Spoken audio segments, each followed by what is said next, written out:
If I had to pick one sentence to sum up that morning, it would be this. What I woke up, violation? walked into my kitchen, This is and the world had a ridiculous. I follow perfectly all the round hole rules. in it where my garage used to be. Not wrecked, not blown apart, just gone like somebody had erased the piece of my life that still smelled like paint and coffee and left a neat invoice in the wind to show they'd done me a favor. Inside that garage was Sarah's studio, the last These painting figures she'd don't been match working the on before projections. cancer stole There her was a hands supply away. chain delay. And for We need to 15 years, that room was the only reallocate place in the house that still felt like her easels. By the windows, paint under every fingernail. Coffee rings on the workbench like small stubborn Cable's signatures. tight. Bring it up. Copy that. I stood on the exposed slab barefoot, October Thank you all air for being biting here. my Our ankles, community's strength and lies watched in a our shared bright commitment orange to progress. citation Together flap we like can a make a real mocking difference. flag. Emergency structure removal safety hazard authorized by Maple Grove HOA compliance office, and behind it stapled cold as a bank statement, removal services $1,200. Administrative processing $350. Pay in 30 days or face more penalties. They'd turned the last shelter of her life into a line item and expected me to write the check. Shock did its slow work for a while, the kind that makes time sticky. Then anger crept in like a slow heat that finally burns through when you let it. Garages don't disappear overnight without permits, without paperwork, without someone with a stamp and a signature deciding you don't matter enough to call first. I'd spent 30 years hauling other people's disasters off the road at 2 a.m, twisted metal overturned lives, and I learned a few things doing that. One of them, when somebody tries to make you disappear without a hearing, it's because they think you'll stay quiet. Sarah painted the way some people breathe easy, constant, necessary. Her last piece was a Vermont landscape from our honeymoon. She'd nearly finished the sky, then ran out of breath and never picked the brush back up. After she died, I left everything as it had been: the coffee mug with dried paint on the handle, the palette stiff as old candy, her jacket on the stool. The garage was a shrine in the softest sense, not for show, but for the way it kept her alive in the world that kept moving. And someone decided that cluttered, imperfect living memory didn't fit the neighborhood's aesthetic. That someone had a name. Bethany Kensington Mills, perfect hair, a pale pink blazer, a clipboard like a war flag slid into the HOA, and quicker than anyone voted, she was in charge of compliance. She didn't raise her voice. She spoke slowly so folks would fill in the blanks themselves, and she pointed a projector at my garage during a meeting and said, "Consistency protects property value." People nodded. That was one of her superpowers, not to pick fights so much as manufacture quiet pressure until everyone agreed she'd already won.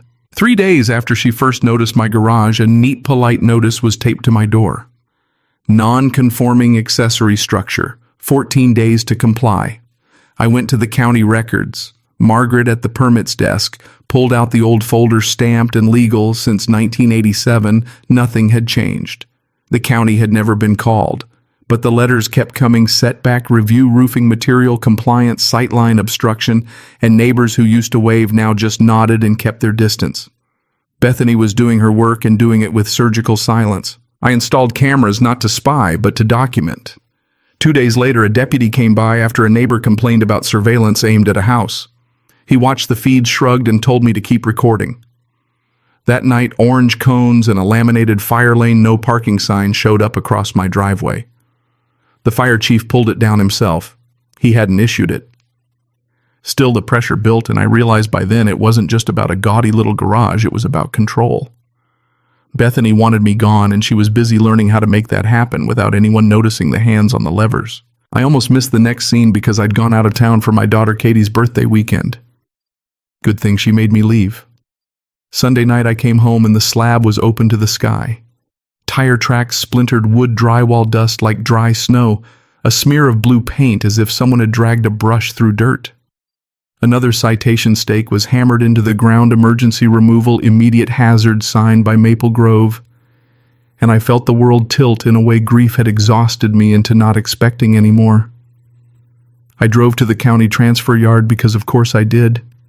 That's what people who move broken things do, look for the pieces. In the construction debris pile, I found a torn strip of canvas with a familiar blend of green and gold. Vermont. The scrap breathed life back into reality. This wasn't HOA paperwork and passive-aggressive parking anymore. It was deliberate destruction. The next morning I waded through county files, fire reports, in the deputy's office. None of them had issued emergency inspections. Then I sat finally ready and watched my camera footage. October 14th, 11:42 p.m. Headlights, work lights, a demolition crew with no city markings. Hydraulic arms, 2 trucks, methodical work. At 2:54 a.m., the last piece was loaded and they drove off. One truck's side reflected in the security light, Iron Horse Hauling. Iron Horse. 3 years earlier, I'd bought that name and its routes when the old owner retired, folded it into Alley Recovery's commercial division, and left the sign. Because who cares about faded signage when you're busy running a small business? I almost dropped the laptop when I froze the frame and saw that logo. If Iron Horse hauled my garage, then somewhere was a work order, a payment, a voice recording. Paperwork, the thing Bethany relied on to feel like she was right, had a way of telling the truth when people forgot to be careful. I went into my company's dispatch system the way someone walks a crime scene.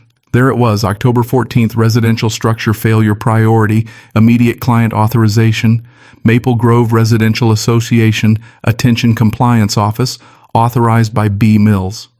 I pulled the call recording. Her voice was in my speakers, calm and crisp. This is an emergency situation. The structure poses an immediate safety hazard and must be removed tonight. Billing to Maple Grove, HOA attention, Bethany Kensington Mills, payment deposited 3 days later. Listening to her sign a work order that erased my wife's studio felt like watching a surgeon stitch up evidence into a neat package. She had paid my own subsidiary to clean up the crime, unaware, or maybe not caring that the ledger would one day be read by the family who lost everything. I printed the files, called Rita at dispatch, and for the first time in months, something that wasn't grief or anger clicked into place, clarity. Bethany had done this before, landscapers, boats, dumpsters, always the same language, emergency, safety concern, community compliance. She'd built herself an authority by pretending it existed. I could have gone loud, yelled at meetings, called the news, but the work I'd done my whole life taught me that loud gets attention for a moment. And then it's gone. Paper lasts. I made 3 copies of the folder, one for legal, one for my safe, and one to bring to the block party. Because if you're going to expose a system, you do it where the people who let it happen are watching their own neighbors. The fall block party, normally tables and chili and kids with leaf-strewn footballs, suddenly felt like the perfect place to turn the lights on. Saturday morning came crisp, the kind of sky that makes everything look peaceful even when it's not. Bethany's Escalade started parking in a way that blocked my driveway a little longer every day, the kind of passive maneuver she used to test boundaries. At 11:30, she rolled it in and sat like she owned the space. I called Rita. "It's time," I said. She understood without questions. An Iron Horse truck turned onto Maple Grove Drive like any other service vehicle, diesel steady, not dramatic. People noticed. When the driver stepped out with his clipboard and read the removal notice aloud, the block party went quiet.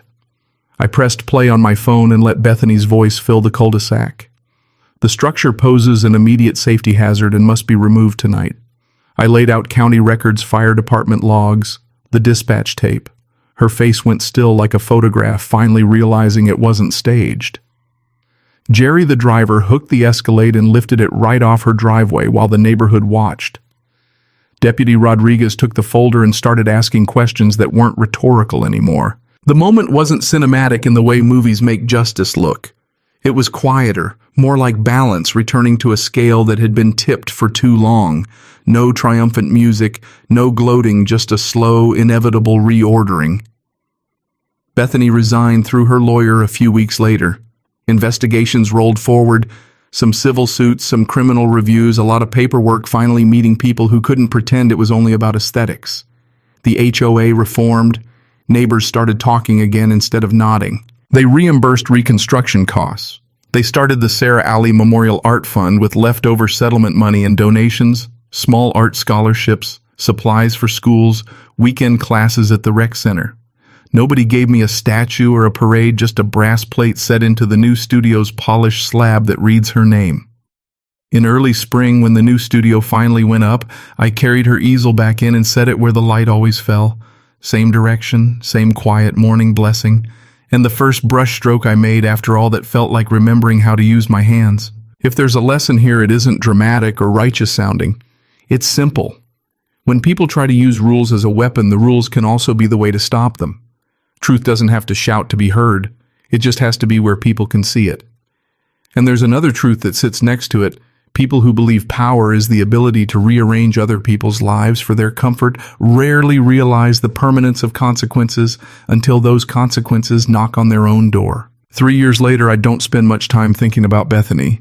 Not because I forgave her or forgot her, but because she stopped mattering. She was a symptom, not the point. Sometimes I sit in the studio with coffee and listen to the quiet. Sometimes I paint a crooked line of trees and call Katie afterward. The grandkids still ask if Grandpa's fixing trucks or painting like Grandma. Sometimes it's both. Some mornings the light hits the floor and for a moment I swear she's just stepped out for a minute. So here's a question I want you to chew on. When is doing the right thing just enforcing rules, and when does it become something more like weaponized civility? And if you've ever been on the receiving end of someone who used authority to push you out, how did you respond?